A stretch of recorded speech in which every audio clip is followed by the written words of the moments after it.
My husband invited his college friend to stay with us for 3 months while she finds a job, but 1 week later, I found messages where they planned to replace me. Now he's begging me to come back after she stole his inheritance and left him bankrupt. My husband Jake, 32, and I, 30, had been married for 7 years. We met in college, dated for 3 years before tying the knot, and had built what I thought was a perfect life together. We have 2 beautiful children, Emma, 5, and Noah, 3, and had recently moved into our dream home in the suburbs, a place where we imagined watching our kids grow up. Jake works in finance and I'm a part-time teacher, having scaled back my hours to spend more time with our young children. We had our struggles like any couple, but I genuinely believed we had one of the strongest marriages among our friends. Jake was my best friend, my partner, and the love of my life. Or so I thought. 6 months ago, Jake told me that his college friend Allison needed a place to stay for a few months. According to him, she had just gone through a bad breakup, lost her job, and needed to relocate to our city for fresh opportunities. He mentioned they had reconnected at a college reunion a few months prior and had been keeping in touch. I had never heard much about Allison before, which struck me as odd since Jake usually shared stories about his college friends. When I questioned this, he said they weren't that close back then but had reconnected and really hit it off as friends at the reunion. Against my better judgment, I agreed to let her stay with us. I had reservations, but I didn't want to be the controlling wife who wouldn't let her husband help an old friend. Jake assured me it would only be for 3 months maximum, just until she found a job and could afford her own place. Allison arrived a week later. She was stunning, tall, blonde, and confident in a way that immediately made me feel insecure. From day one, something felt off. She was overly familiar with Jake, constantly touching his arm when talking to him and referencing inside jokes I wasn't part of. She made minimal effort to connect with me or the kids, despite living in our home. I tried to ignore the gnawing feeling in my stomach. I told myself I was being paranoid and insecure. Jake had never given me a reason not to trust him before. But things kept getting worse. Jake started coming home later from work. When he was home, he and Allison would stay up late talking in the living room after I went to bed. The few times I tried to join them, the conversation would awkwardly shift or they would claim they were just about to call it a night. Exactly 1 week after Allison moved in, I needed to use Jake's laptop for work when mine suddenly crashed. He was in the shower, so I didn't ask, figuring he wouldn't mind since we had always shared our devices. What I found changed everything. There were Facebook messages between him and Allison dating back 6 months, long before the reunion he claimed they had reconnected at. As I scrolled through their conversations, my hands shaking, I discovered they had been having an emotional affair for months. The messages were filled with "I miss you and I can't wait to see you again." But what truly broke me was finding their plan. They had been meticulously organizing how to bring Allison into our home. They discussed how to ease me into accepting her presence and how eventually Jake would leave me for her. There was even talk about how they would handle the kids after the separation. Jake had written, "I just need time to figure out the finances so she doesn't take everything in the divorce. Once Allison moves in, we can slowly make the transition. Emma and Noah will adjust, kids are resilient." I felt physically sick reading their calculated plan to dismantle my family. They had been plotting behind my back, all while I was caring for our children and maintaining our home. When Jake got out of the shower, he found me sitting on the bed, surrounded by screenshots I'd taken of their conversations. I had sent them all to my own phone as evidence. His face went pale. He immediately started with the usual excuses. "It's not what it looks like. I can explain. I never meant to hurt you. I didn't yell. I didn't cry." I was eerily calm when I told him he had 24 hours to get Allison out of our house or I would be leaving with the kids. I also made it clear that I had sent all the evidence to my parents and my best friend, so there was no way he could manipulate or gaslight me about what I'd found. Jake begged me not to leave, claiming he had made a terrible mistake and that he truly loved me and our family. He swore he would end things with Allison immediately. But the damage was done. The trust was shattered. True to my word, I packed up the kids the next day when I found Allison still in our guest room. Jake was frantically trying to figure things out, but I wasn't willing to wait around any longer. We went to stay with my parents, who were horrified by Jake's betrayal. I filed for divorce the following week. Update 1: It's been a month since I left Jake, and things have taken an unexpected turn. After I left with the kids, Jake apparently did kick Allison out and has been desperately trying to win me back. He's sent flowers, written letters, and called me countless times begging for another chance. According to our mutual friends, he's been a complete mess. He's told everyone that he made the biggest mistake of his life and would do anything to get his family back. He even signed up for individual therapy to work on his issues. As for Allison, she apparently didn't take the rejection well. She went from being the other woman to a scorned lover in a matter of days. She's been calling and texting Jake constantly, threatening to tell his workplace about their affair if he doesn't take her back. Jake's parents have reached out to me as well, begging me to reconsider the divorce for the sake of the children. They claim Jake is truly remorseful and deserves another chance. His mother even had the audacity to suggest that I was partially at fault for working part-time and not being fully present in our marriage. I've maintained my distance and only communicate with Jake regarding the children. I'm still proceeding with the divorce despite the pressure from his family and friends. Some people have called me cold and unforgiving, but they weren't the ones who discovered their spouse had been plotting to replace them for months. The hardest part has been explaining the situation to our daughter Emma.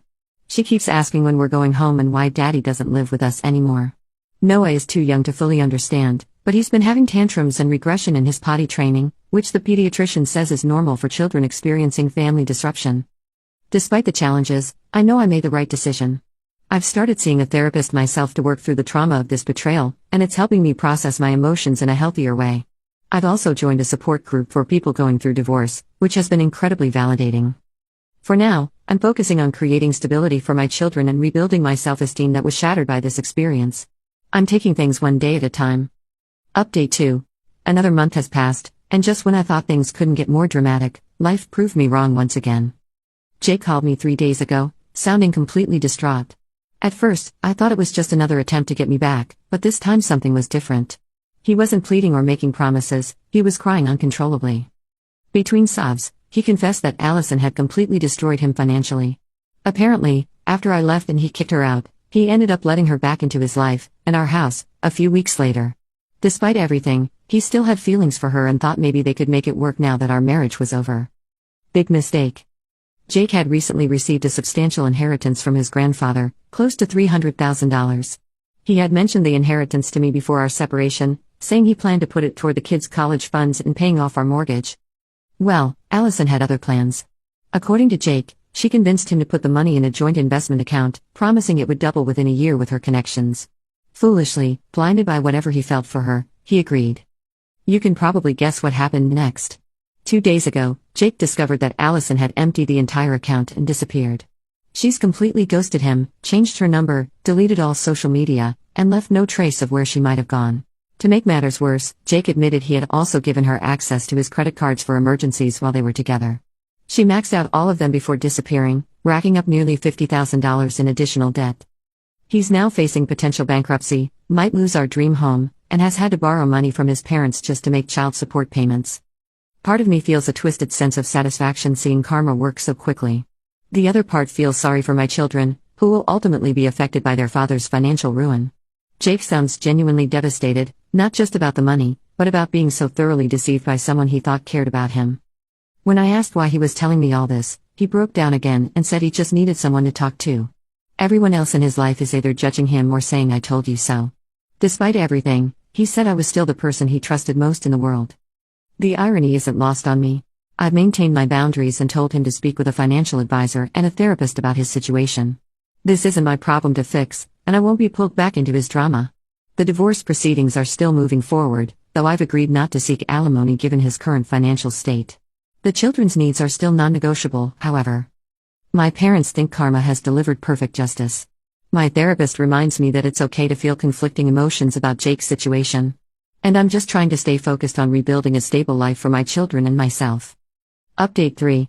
It's been 3 months since my last update, and life has finally started to settle into a new normal. The divorce was finalized last month, and I've officially moved out of my parents' place and into a small but cozy apartment closer to my children's school. I've increased my teaching hours and found a wonderful babysitter who helps with the kids when I'm working. Financially, things are tight but manageable. Emotionally, I'm in a much better place than I was 6 months ago. My therapist says I'm making remarkable progress in healing from the betrayal trauma. As for Jake, his situation has gone from bad to worse. The bankruptcy filing went through, and he had to sell our dream home to pay off debts. He's currently living in a 1-bedroom apartment and has had to take on a second job to stay afloat. His parents helped him hire a private investigator to track down Allison, but so far, they've had no luck finding her or the money. What's truly shocking is that 3 other men have come forward after hearing about Jake's situation through mutual connections. Apparently, Allison has done this before. She has a pattern of targeting financially secure men, creating elaborate relationship schemes, and then disappearing with their money. One of the men has been trying to track her down for over 2 years. Jake and I have established a civil co-parenting relationship for the sake of our children. He sees them every weekend and is genuinely trying to be a better father despite his circumstances. During one of our custody exchanges, He broke down and told me that losing his family was a far greater punishment than losing the money. He confessed that what he had with Allison wasn't real love, it was infatuation and excitement that made him feel young again. He said he didn't realize what he had with me until it was gone, and now he would give anything to turn back time. While I appreciate his honesty, there's no going back for us. That chapter of my life is closed. I've learned that forgiveness doesn't mean reconciliation. I can forgive Jake for my own peace of mind without allowing him back into my heart. The children are adjusting well to our new arrangement. Emma still has occasional questions about why mommy and daddy don't live together anymore, but she's thriving in kindergarten and has made new friends in our apartment complex. Noah has finally overcome his regression issues and is back on track with his development. As for me, I've started to rediscover who I am outside of being a wife and mother. I've joined a local book club, taken up yoga, and even gone on one very awkward coffee date, not ready for that quite yet, it seems. I never imagined my life would take this turn, but I'm proud of how I've handled this crisis. There are still difficult days, but they're becoming fewer and farther between. If there's one thing I've learned from this experience, it's that I'm much stronger than I ever gave myself credit for. Update 4. It's been 6 months since my last update, and just when I thought the drama was behind us, life threw another curveball. Last week, Jake called me sounding more animated than I've heard him in over a year. Allison had been found. Apparently, the private investigator his parents hired had finally tracked her down in Mexico, living under a different name and identity. The PI discovered she had pulled the same scam on at least 7 other men across 3 different states. She would change her appearance slightly, use different names, but the pattern was always the same: reconnect with former acquaintances or meet men through dating apps, create an elaborate sob story, move in with them, gain their trust, get access to their finances, and then disappear without a trace. Jake, along with 2 of her other victims, has been working with authorities to build a case against her. They've compiled substantial evidence, including bank records, messages, and witness testimonies. While I was initially reluctant to get involved, I eventually agreed to provide my own statement about what I had witnessed during her brief stay in our home. The most shocking revelation came when the PI uncovered that Allison isn't even her real name. Her actual identity is Jessica Mills, and she has a record of fraud charges in 2 states, though she always managed to avoid serious consequences until now. There's a chance Jake might recover some of his money, though the legal process could take years. Still, he seems energized by this new development, like he finally has a purpose again after hitting rock bottom. As for us, Jake recently met the children's new teacher during a school conference, and I spotted a familiar look in his eyes when he talked about her afterward. Part of me felt a strange pang of jealousy, which took me by surprise. My therapist says it's perfectly normal to have complex feelings about an ex-spouse moving on, even when you have no desire to reconcile. I've been dating someone too, a kind-hearted science teacher I met through work. It's nothing serious yet, but it's nice to be reminded that my heart isn't permanently broken.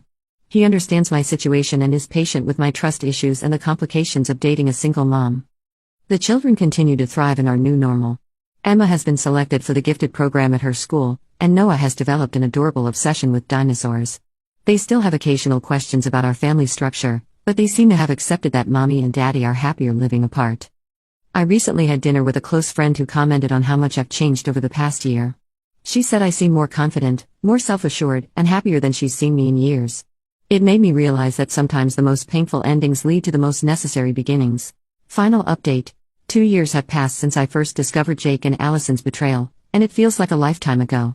I'm writing this final update as a form of closure, not just for those who have followed my story, but for myself as well. The biggest news is that Allison/Jessica was finally arrested 8 months ago. She was extradited back to the United States and is currently awaiting trial on multiple charges of fraud and grand theft. According to Jake, she's facing up to 15 years in prison if convicted on all counts. Through the legal proceedings, Jake was able to recover about 30% of his inheritance money. It's not everything, but it's something. He's slowly rebuilding his financial life and has been promoted at work, which has helped stabilize his situation. As for us, we finally found our rhythm as co-parents. The animosity and hurt that characterized the early days after our separation have faded into a respectful partnership focused on our children's well-being. We'll never be best friends, but we can sit together at Emma's dance recitals and Noah's t-ball games without tension. Jake is now in a serious relationship with Emma's 2nd grade teacher, yes, the one I noticed him eyeing in my last update. She seems like a genuinely kind person who adores our children, and I've made peace with her presence in their lives. Jake seems to have learned hard lessons from his mistakes and is more thoughtful and present than he was in our marriage. As for me, I'm engaged. My science teacher boyfriend proposed 3 months ago, and we're planning a small wedding next summer. The children adore him, and he has shown me what a truly equal and respectful partnership looks like. I never thought I would trust anyone enough to remarry, But he's proven that not all men are like Jake. I've also returned to school to complete my master's degree in education, with plans to become a school counselor. My experience has given me a passion for helping children navigate family transitions and trauma. Looking back at the woman I was 2 years ago, devastated, betrayed, and terrified of the future, I barely recognize her. The pain Jake and Allison caused was excruciating, but it forced me to rebuild myself from the ground up, stronger and wiser than before. If you're reading this while going through your own version of betrayal and heartbreak, please know that there is life on the other side.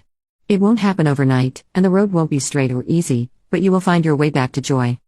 Sometimes the people we trust the most hurt us in unimaginable ways. But their actions say everything about their character and nothing about your worth. Hold on to that truth in your darkest moments. As for me, I'm closing this chapter of my life with gratitude, not for the betrayal, but for the strength, resilience, and self-discovery that rose from its ashes. The best revenge isn't watching karma catch up to those who hurt you, though I won't lie, that was satisfying. The best revenge is rebuilding a life so beautiful that you rarely think about them at all. And that's exactly what I've done.